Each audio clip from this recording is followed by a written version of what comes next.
Hey everyone, it's Reborn 8. This is my second episode of Driver Side Chats. So, today, it's December 30th. I guess you could say, well, it's not New Year's Eve yet, but close to. Driving home here. Horrible weather in San Diego. Well, horrible for us. But thinking about what game I should talk about today, and it's going to be Kingdoms of Amalur: Reckoning. I remember when this game first came out, they had a demo of it on Steam, and I played it a little bit, and wasn't really too much into it. You know, I think I was waiting for a couple other big franchise games to come out.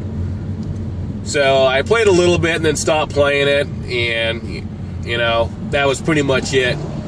Some of the other games came out. I think Call of Duty came out. Some other games, I played them. Got tired of those. And then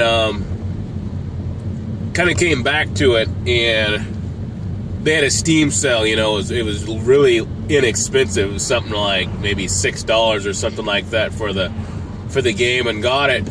And really, I'm kind of surprised. I was really surprised with how big that game, or the game, is.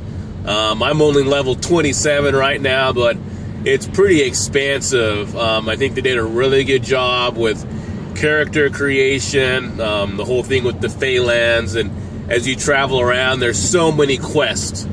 I think that's kind of cool because I like games that are quest-based, and I like games that have a lot of quests, so you're always staying busy. There's always something to do, and almost it has so many quests that you try to do one quest and you can get sidetracked so easily to go off and do another quest. You just, you know, you can easily just get sidetracked and go off onto a tangent doing other things, and before you know it, you're like, well, what original quest was I doing? That's happened to me. But all in all, I think it's a very good game. I like the character progression. I like the idea with the reckoning mode, I guess you call it, that you can go into. I actually kind of came across that by accident because I kind of threw myself into the game and didn't really read the directions. And playing it with an Xbox controller, I think that's the easiest way to play the game. Actually, I've been playing a lot more games with my Xbox controller just to get some games. It's really helpful, I guess you could say. It's a lot easier using an Xbox controller than it is the keyboard and the mouse. For a first-person shooter or whatever, of course, I stick with the keyboard and the mouse, but other games, you know, they seem to gravitate towards using the controller more so than the keyboard and the mouse, or a combination of both. But I like the progression in the game. I like the storyline is good, very interesting. It kind of cracks me up, some of the dialogue that the characters say. There's one character, and she's like really into, I don't know, she seems like she's really into sex. She just says it straight out, you know, and it's just like, wow, you know, but that's her thing, you know. But every character has their own story, I guess. You can really go in depth into the story of every character. I like how you can craft your own armor.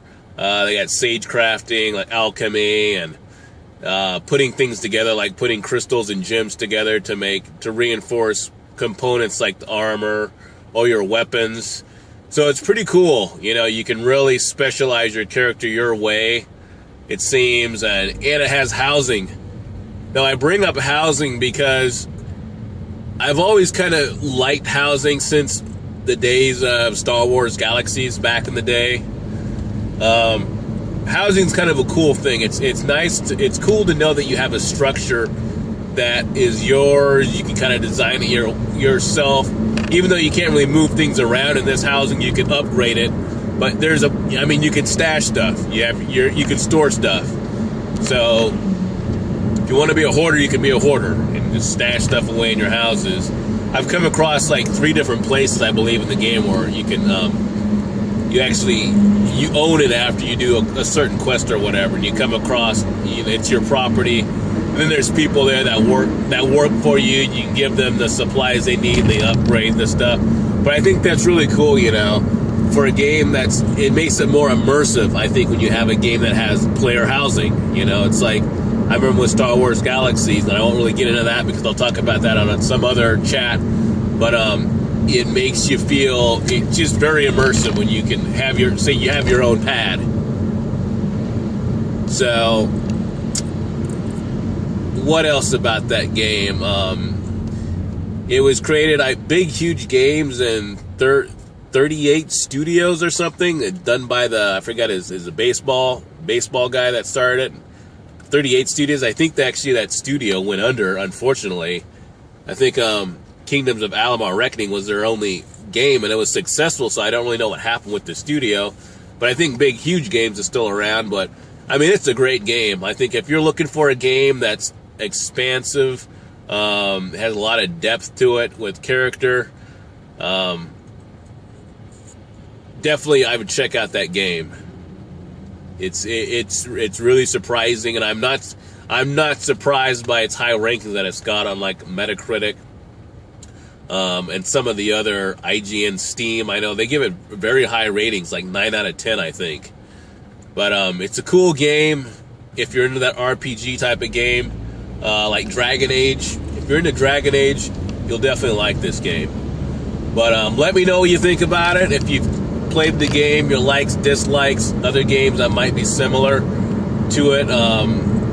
But that's pretty much it for today's chat. Always enjoy your comments, remarks, or whatever. And as always, this is Reborn 8. Game on.